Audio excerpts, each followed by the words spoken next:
Welcome back to another edition of the Soccer Specialist Podcast, episode number 99, which is really hard to believe. When I started this, it's a little bit of an experiment. We kind of see how things would go. I didn't know if I'd get through 10 episodes, let alone close in on 100, but here we are.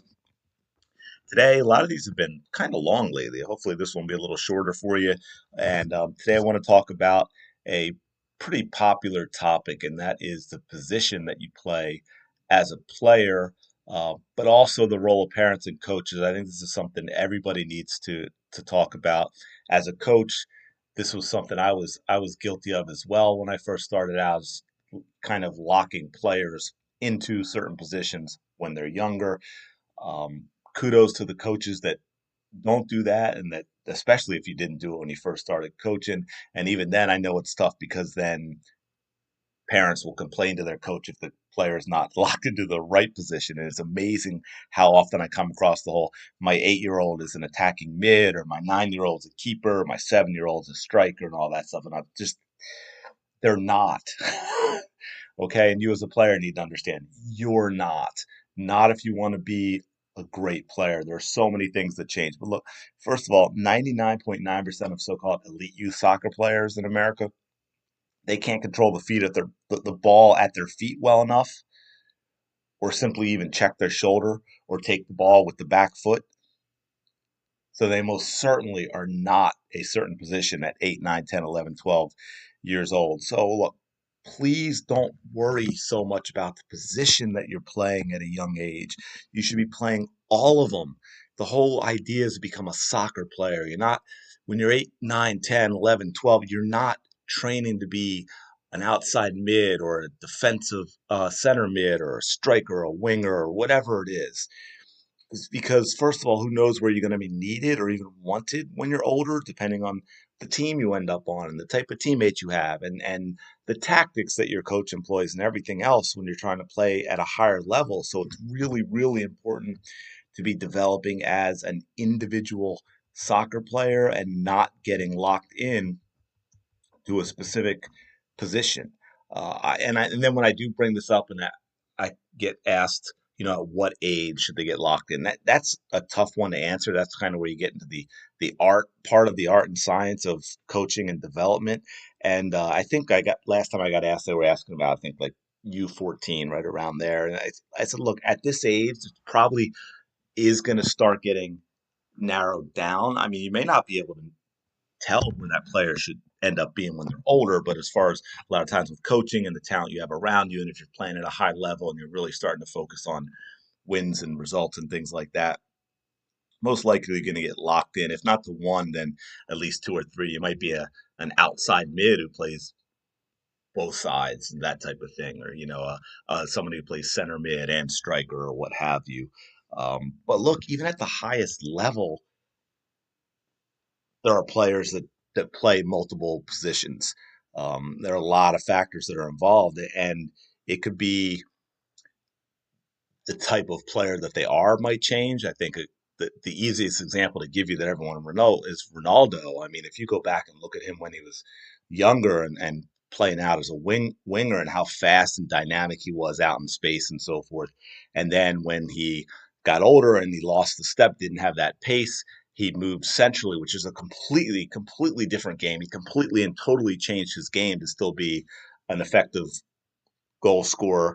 But it also can be what your team might need. I mean, you might end up on a team where there's just a better player at that position, but you might be someone who's really, a top 11 in total players, and the coach really, really wants to get you on the pitch. And I think nowadays you see a lot of that. You see that in a trend where teams are taking attacking players that can also run all day, and they're making them fullbacks, and they're making those attacking fullbacks that get into the offensive third and create, even if it's with overlaps and crosses and that sort of thing. And their defense is serviceable, and you hope you more than balance it out with that attacking mindset and those attacking skills they have. On the women's side, two great examples I think are Kelly O'Hara and Crystal Dunn. They were attacking players as adults at the highest level, both now playing fullback because they needed to be on the pitch. And that was where they could fit in with the talent on that team and the way they played.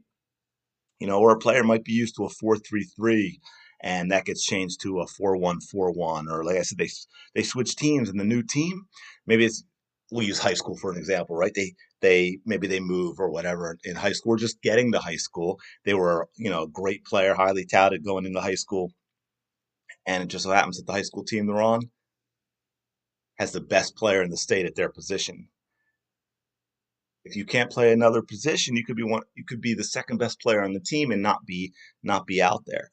So that's one reason. But more practically, we'll just get into a couple of others. Is first the understanding of the overall game. You get so much of that when you're exposed to different positions on the pitch, both in your responsibilities and what you're supposed to do, but also in just your vision of everything going on around you. It's a completely different perspective being a striker or a keeper, being a central midfielder and a wide midfielder.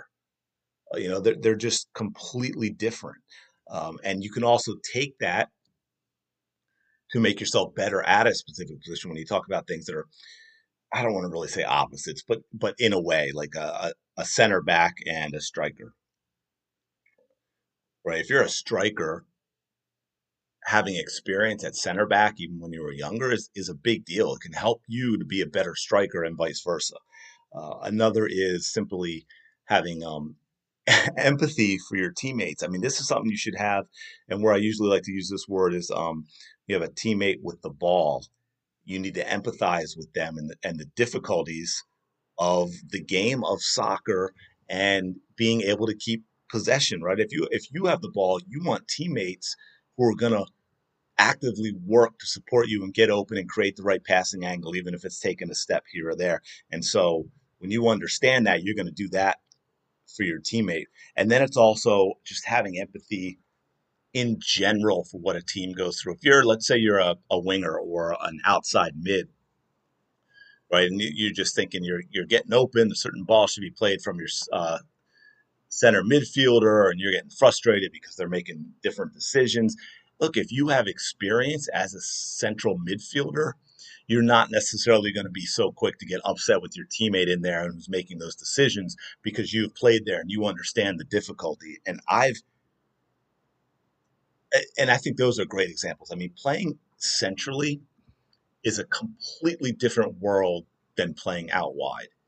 Right, when you're playing centrally, the responsibility, the amount of players, the decisions, there's just so much. It's a 360 game, right? Where if you're playing out wide and you get out to that touch line and you're facing in and you see the whole field and you know you have nothing behind you and all, it's completely different that way.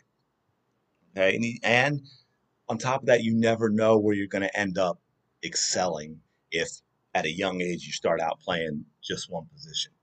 Okay, you should be learning to be a soccer player, and that's why this is a whole nother conversation that goes back to what I say about how we need to focus on developing players, developing you as soccer players as opposed to soccer teams, because I think there's a big difference. And when we develop you as these young kids as a team, we shortchange them. We take away your ability to be the best player you can be when you're older because we're limiting you in what we allow you to do and what we allow you to get experience doing and things like that. And going back just real quick to when I say you never know where you'll excel.